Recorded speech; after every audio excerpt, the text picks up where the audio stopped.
Hello, my name is Jonah Howell, and this is my presentation for Street Fighter 6 as an esport.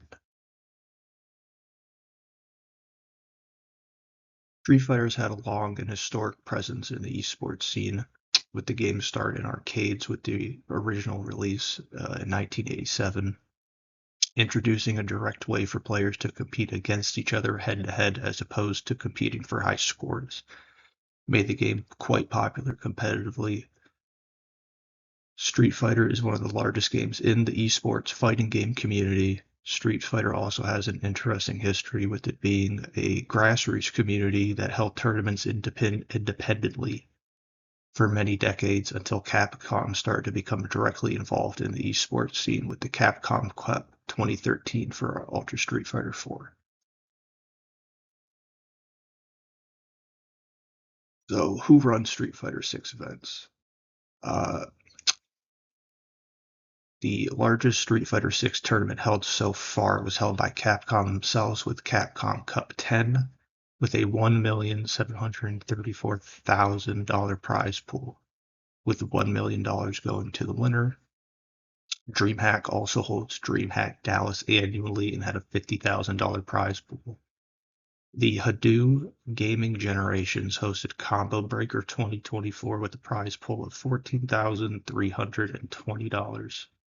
Red Bull hosted Red Bull Kumite 2024 with the prize pool of $50,000, and Evo Japan 2024, hosted by Sony, had a prize pool of $12,642 with a staggering 5,089 participants.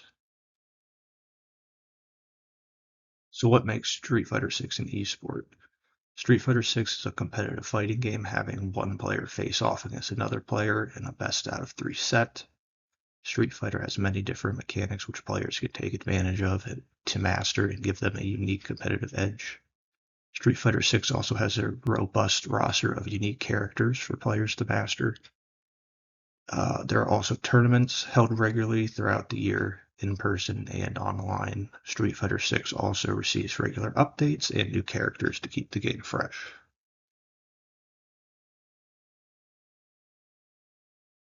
So a little bit of the history of Street Fighter 6. So Street Fighter's original release was back in the arcades in 1987. Street Fighter 6 is the sixth mainline release of the franchise, releasing worldwide June 2nd, 2023. And it introduced a controversial modern control scheme. Modern control scheme simplifies the complexities of button inputs for pulling off certain moves or combos. The classic control scheme using a 6-button input control scheme, similar to how all the previous Street Fighter games worked, where the modern control scheme uses a 4-button control scheme and a single directional input to pull off special moves that would otherwise take several directional inputs to pull off for like the classic control scheme.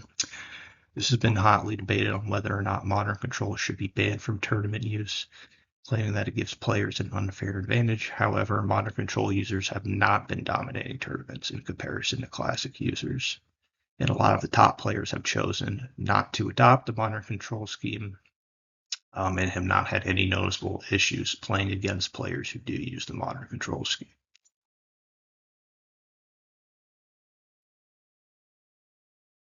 So seeing as Street Fighter 6 is a one-on-one person game, there's no teams per se, but the individual players do have teams that are sponsoring them.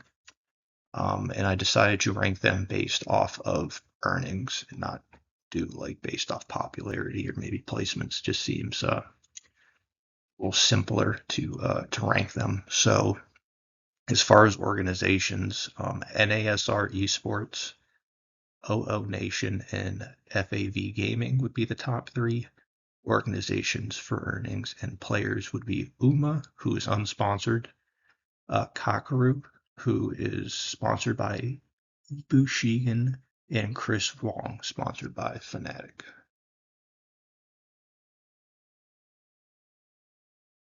That is all. Thank you for watching.